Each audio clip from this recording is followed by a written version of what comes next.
Hello, chemists. Jolly here. This is the second part of our NMR discussion, and then we are going to be talking about 4 different parts, but I'm going to try and do it in smaller segments so that it's not so hard to upload. All right, I'm going to the handouts again, and first I'll go to the notes. Where are you? Share screen, and we will pick up where we left off. All right. So we talked about the background, how you would identify one, but we are going to be talking about each of these pieces individually. Change the color of my pen here. All right. So we are going to talk about how to determine the number of peaks that are going to show up in an NMR, and that's called equivalent versus non-equivalent hydrogens, and that's what we're going to talk about in this discussion. We also need to talk about the chemical shifts or the peak position or the chemical location, like between 0 and 14 ppm. We need to talk about the integration of peaks and then the signal splitting, or it's also called multiplicity.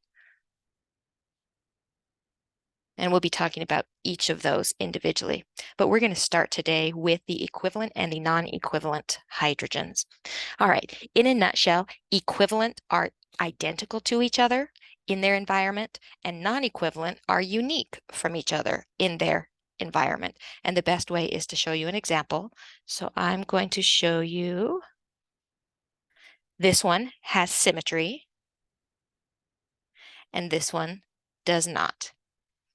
And we're going to come up with the hydrogens. Yeah, let's use blue. All right, the first thing when you're doing proton NMR is I know you can see the protons, but if they're not just jumping at you, you should probably draw just little lines so that you can see that they're there. So this one has, 3 at the end, so a methyl and a methyl at the end, and then there's 3 CH2s on the inside. And then this one has a methyl and a CH2 and a CH2. Okay, let's look at the one on the left. What we need to know is how many of those hydrogens are unique from each other. And if you can kind of see visually, it helps because you can see planes of symmetry. And in this case, this molecule has a plane of symmetry right here. So this methyl group is the exact same as that one. So those are not unique from each other. We would call those equivalent. Okay, they're not unique from each other.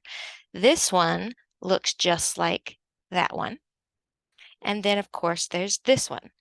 By doing that, I have just said how many peaks I expect to show up in the proton NMR. So in this case, that's 3 peaks. Over here, nothing, okay, has a plane of symmetry. If you'll notice, there's no methyl over here. This CH2 is close to the methyl, where that CH2 is close to the OH. So I know they're both CH2s, but I'm asking if they're in identical environments, and the answer is no. So this one is unique, this one is unique, this one is unique, and then don't forget this is a hydrogen, and so that is unique. So those are, the different hydrogens that you can have. So we need to look for the overall environment. Now, we have not talked about the enantiotopic and diastereotopic issue in stereo chemistry. We'll get back to that chapter. So when we do, I will come back and I will talk about those 2 specific kinds. Just making sure I didn't need to go there. Okay, I'm going to stop this share screen and I'm going to go to my little whiteboard. All right, and we're going to do some practices. So we are looking for equivalent, non-equivalent, or basically unique hydrogens, because that will tell us the number of peaks to expect in a proton NMR. Okay, so we'll just draw different variations. So we're going to start with just an alkane. All right, this particular one has a plane of symmetry, and that plane of symmetry is right there. And so this one is the same as this one, where this one is the same as this one, and you will have 2 peaks in the proton NMR. All right, how about that alcohol that we did?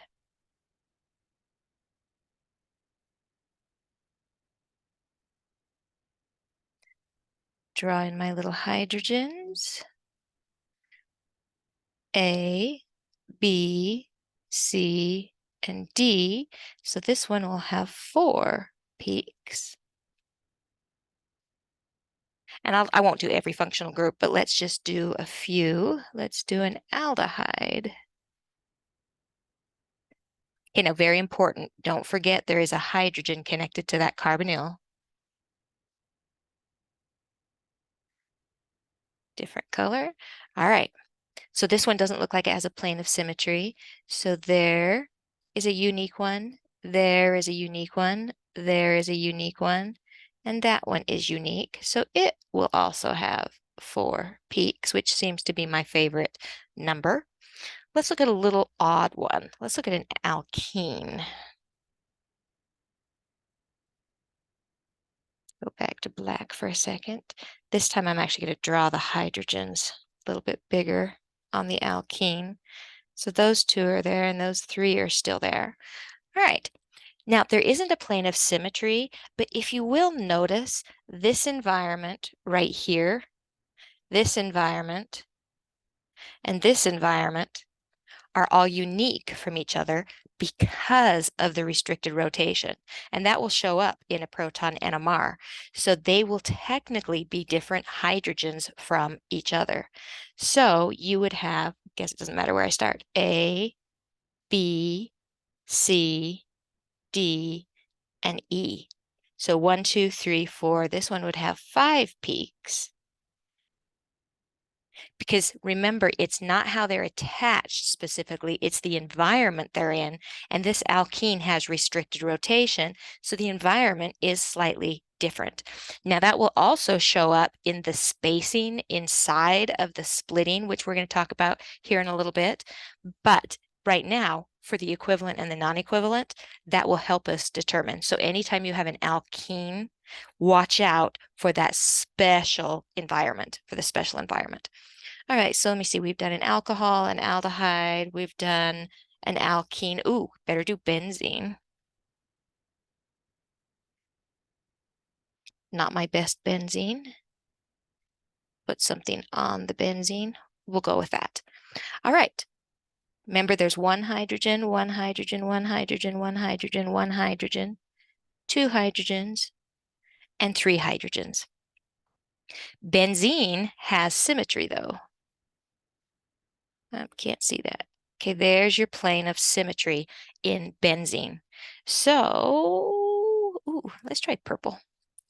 This is unique from everybody else, but this one is the same as that one. This one is the same as that one. And then we're back to looking at your alkane. Those 2 hydrogens are identical to each other. So A, B, C, D, and E.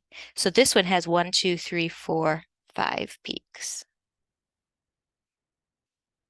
And symmetry inside of benzene is very, very commonly seen, and it'll tell us some hints about when benzene is present. And how about an alkyne?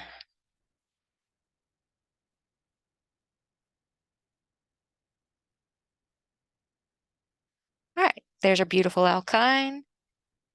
There's our hydrogens. So I'm not seeing a plane of symmetry, so I should expect 1, 2, 3 peaks.